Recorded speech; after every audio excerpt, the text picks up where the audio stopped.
America में इस वक्त हालात बयां करने के लिए एक जुमला काफी है, आग और बर्फ का खेल। एक तरफ भयानक ठंड और बर्फीले तूफान ने पूरे देश को अपनी गिरफ्त में लिया हुआ है, तो दूसरी तरफ लॉस एंजलिस जैसे शहरों में आग ने ऐसा कहर बरपाया है कि हर तरफ अफरा तफरी मची हुई है।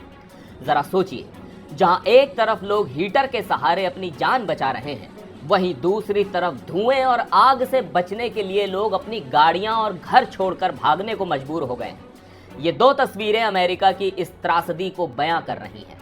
तो आज के इस वीडियो में हम आपको बताएंगे लॉस एंजलिस में क्या हो रहा है, ये आग कैसे बेकाबू हो गई और क्या इन हालात को टाला जा सकता था। आइए इस खतरनाक कहानी की गहराई में चलते हैं।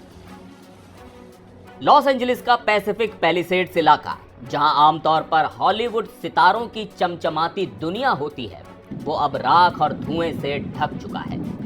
यहां की सड़कों पर गाड़ियां लावारिस खड़ी हैं, इंजन ऑन है, हेडलाइट्स जल रही हैं, लेकिन अंदर कोई नहीं है। लोग अपनी गाड़ियां छोड़कर पैदल ही भाग निकले। अब सवाल ये है कि ये हालात पैदा कैसे हुए।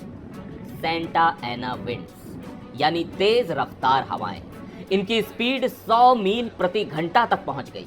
ये हवाएं इतनी तेज थीं कि आग ने पलक झपकते ही एक जगह से दूसरी जगह छलांग लगा दी, और जब आग ने पैसिफिक कोस्ट हाईवे को जला डाला तो लोग बस अपनी जान बचाने के लिए भागे।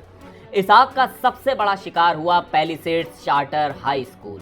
ये वही स्कूल है जिसे आपने कई हॉलीवुड फिल्म्स में देखा होगा, लेकिन अब यहाँ सिर्फ जले हुए दरवाजे और राख बची है। इसी दौरान एक वीडियो वायरल हुआ जिसमें दिखा कि लोग अपने बच्चों और पालतू जानवरों को लेकर गाड़ियों से निकल रहे हैं। कुछ लोग तो रोते बिलखते पैदल भाग रहे थे, और ये सब तब हुआ जब हवा की तेज रफ्तार ने दमकल विभाग की कोशिशों पर पानी फेर दिया। एलए फायर डिपार्टमेंट के चीफ क्रिस्टीन क्रॉली ने कहा कि इतनी तेज हवाओं में दमकल की गाड़ियां मौके तक नहीं पहुंच पा रही और एयरक्राफ्ट से आग बुझाना भी नामुमकिन हो गया। अब पैसिफिक पैलिसेड्स की आग को बुझाने की कोशिश चल ही रही थी कि लॉस एंजलिस से थोड़ी दूर अल्टाडेना इलाके में दूसरी आग लग गई। इस आग को ईटन फायर का नाम दिया गया। यह इलाका हरे भरे नेचर प्रिजर्व के लिए मशहूर था, लेकिन अब वहां पेड़ों की जगह आग की लपटें दिख रही हैं। और सबसे डरावनी बात यह थी कि यहां एक सीनियर केयर सेंटर मौजूद था।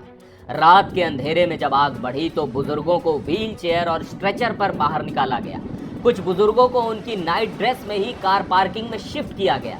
सोचिए उन लोगों पर क्या बीती होगी जो अपने जीवन के आखिरी पड़ाव में इस तरह के खौफनाक मंजर का सामना कर रहे हैं। और जब आप सोचते हैं कि हालात इससे ज्यादा खराब नहीं हो सकते, तभी लॉस एंजलिस के सिलमार इलाके में तीसरी आग भड़क उठती है।